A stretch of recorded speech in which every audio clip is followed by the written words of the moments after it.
Well, it's late September, and I snuck in here to kind of trim up this stand. This stand's been here for a while. It's in a big old hickory, but it's been a number of years since it's been hunted or trimmed out. So just trying to get it ready for the season that is quickly approaching. And I figured I'd talk about some of the things I think about when trimming a stand and clearing shooting lanes, because there's seems to be a dilemma every single time, at least for me, as far as how much to trim and how much to leave for cover. And some of the things I think about, first off, when am I going to hunt this stand, or when do I think I'll be hunting this stand? Is it going to be early season when there's still a lot of leaf cover, less shooting lanes, all that type of stuff? Or is it going to be a later stand when the leaves are mostly going to be on the ground? It's going to automatically open up shooting lanes, because the situation you get into is, I think the tendency is to trim up too much this time of year, because you look around, it looks thick.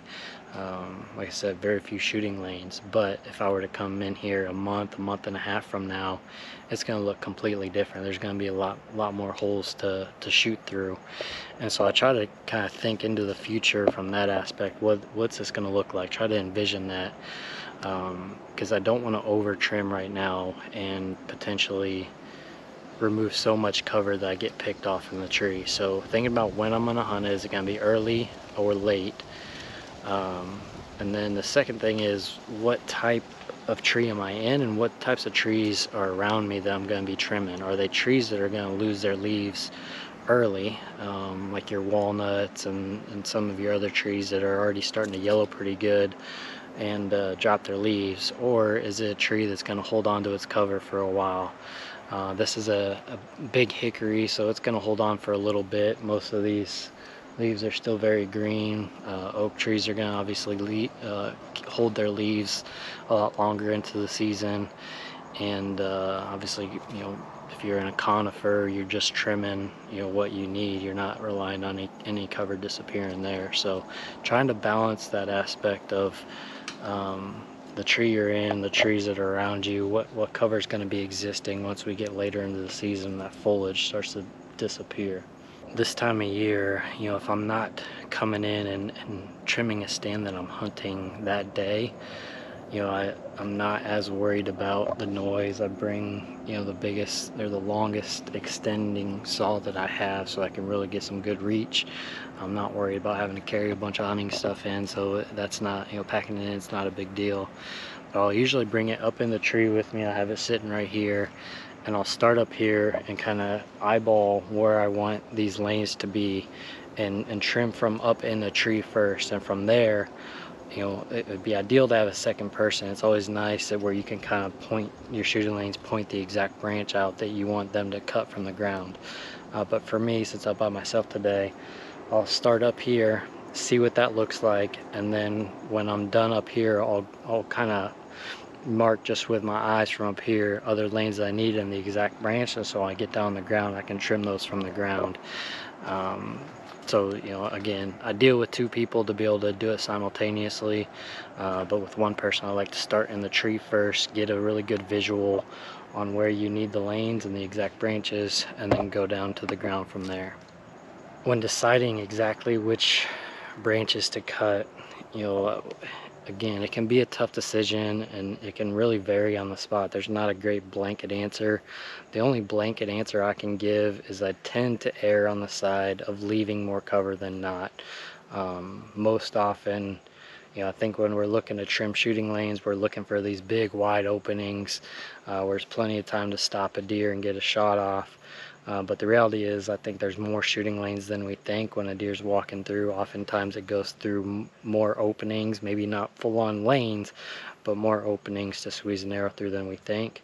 I would just rather be in that position where I'm trying to find a spot and can pick somewhere to shoot, than to have trimmed too much cover and I don't even get the chance to pick a spot because the deer already picked me off and isn't even in bow range. So I tend to be more cautious when it comes to trimming shooting lanes. I try to trim just enough, but most times I would way rather have the cover and find my shooting lane than not getting that opportunity.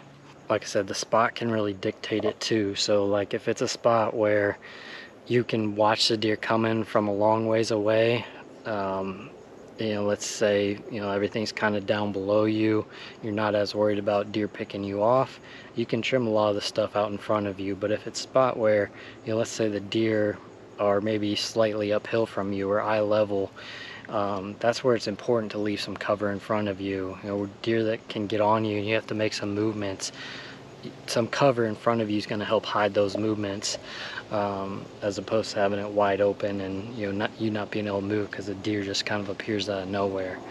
The other thing people don't think about too is how important the back cover is. Sometimes that's more important than having cover up front. Again, you're elevated in a tree, a deer's down below you. You got to think about what they're looking at. You know, if you don't have cover behind you, any little movement is magnified because you're skylined against, you know, whatever's behind you, just because of the angle of the deer looking up.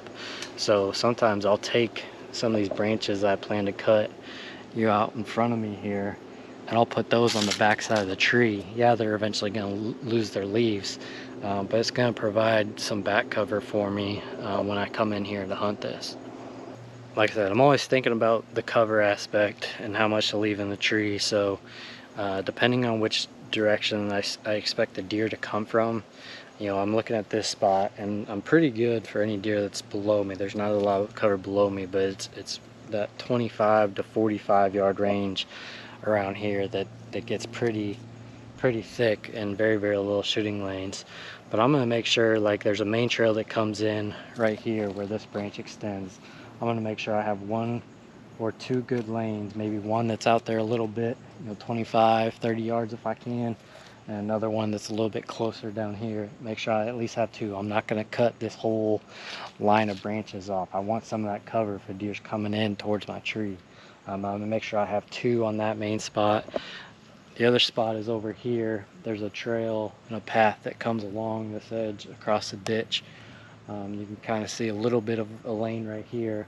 I'm going to open that up a little bit. That's going to be my main spot. And just because I know this particular location, if a deer's coming through here a little bit further up the trail, I know that there's almost a guaranteed chance he's also going to end up here. So I don't need to trim a whole bunch of lanes coming. You know, I'd rather have some of that cover protecting me as I'm getting ready to shoot, as I'm coming to full draw. You know, that's another big aspect, is making sure you have kind of a spot picked out where you can get away with that movement. So my opportunity to draw is when he's walking through this cover, and by the time he hits my opening, I'm at full draw right there. But that's going to be my big opening. I'll probably have a, you know, 7, 8, maybe 10 yard lane right here. That's going to be my main shooting spot. You know, as a right-handed shooter, that's going to be perfect for me. So that's kind of going to take care of my 2 main shooting lanes in this spot. Again, you can't always guarantee where a deer's going to end up, but I've got plenty of little holes in different locations. Deer comes out of the creek over here. You can see a pretty good trail down here. And I got plenty of openings. I'm going to be able to squeeze a shot through, and I also got to think about when all these leaves are, you know, brown and curled up, they're going to take a lot less space. So I'm going to keep most of this, just trim some of these top parts out, and then I'll be able to trim down there from the ground.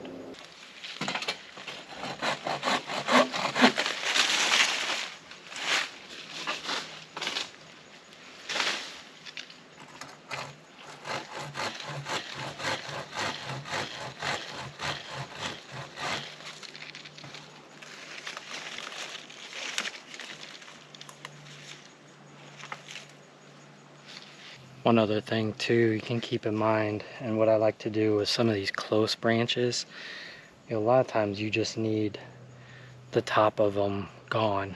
Well, this one, especially these types of branches, pretty easy to bend over. So rather than cutting it all off and having it fall to the ground, this last one I basically just cut halfway through the branch and took the saw and bent it over. So now I still have some cover if a deer's looking up at me below, but I can shoot above the top of it. So again, that's a good way to kind of balance how much you're cutting and how much you're leaving. Just provide you're more or less just moving the cover to a better better spot that you can still shoot through. So just kind of looking around here, that's going to provide a pretty good shooting lane right there. I can shoot a good 30 yards on this main trail. You know, if a deer happens to come through too quick, I got all this cover right here protecting me to where I've got a nice quartering away shot right here on this trail. So I feel pretty good on this side. Over here it's gonna be a little bit different. Like I said, I'm gonna need to go cut the branch off of that hackberry there that hangs out over the trail, but I'll be able to hit that from the ground. But I can, you know, I marked that right now. That's the branch that needs to go, and then I can go stand on that trail and make sure it looks good up here. But this is pretty much it. Like I said, in a situation like this, I'm not afraid necessarily of the noise. A lot of times I'll just leave those branches I cut just on the ground. If I was actually coming into here to trim and hunt this stand at the same time, you know, hunt this stand this afternoon, I'd maybe do a few things different. One, just go a little bit slower, quieter. You know, a lot of times that sawing action kind of sounds like, you know, a squirrel in the tree. So, you know, just being a little more careful with noise. The other thing I might do too, you know, I talked about just hanging limbs.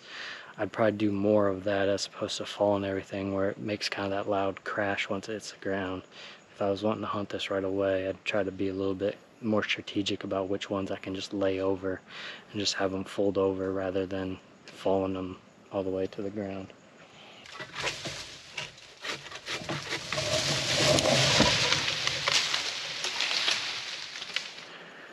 Alright, on the ground now, I just trimmed that big hackberry branch that hung over, and now I have my nice big shooting lane right here to this main path. So I'm happy with how that looks right now. Like I said, it may not, especially through the lens, it may not look like it's wide open right now, but again, I like to err on the side of caution and not cut too much this time of year, just because I know that cover is gonna quickly disappear on its own. With regards to tools, obviously I'm using, again, the big extendable pull saw today, just because, you know, I don't have to pack it in or anything during a hunt. But during a hunt, I do like the extendable saws, just the smaller, more packable versions that I'll usually, if I know I'm going to a spot where I could need trimming, that usually gets attached to my backpack. And the other two things are a smaller pruning saw and a set of actual pruners. It's amazing how much more quiet you can be with the pruners compared to a saw, especially like if I'm setting up on the ground, I'm just wanting to, you know, clear a little bit or add some cover.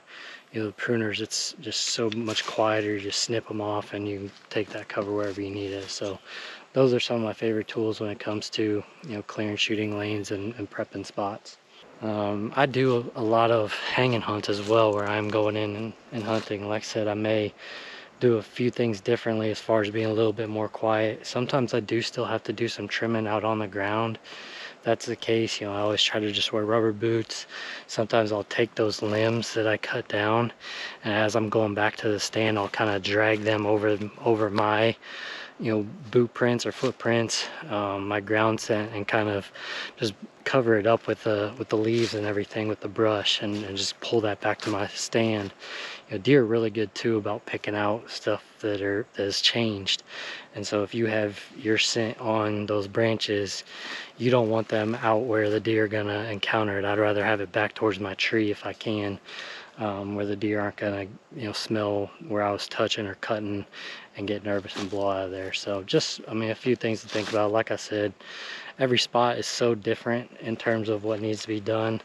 The only thing I can say is just think through all these things, think about how much cover is gonna, you know, still be there, and you know, try to err on the side of leaving a little bit more than you think, and that usually works out pretty good. So reach out if you have any questions, and good luck this year.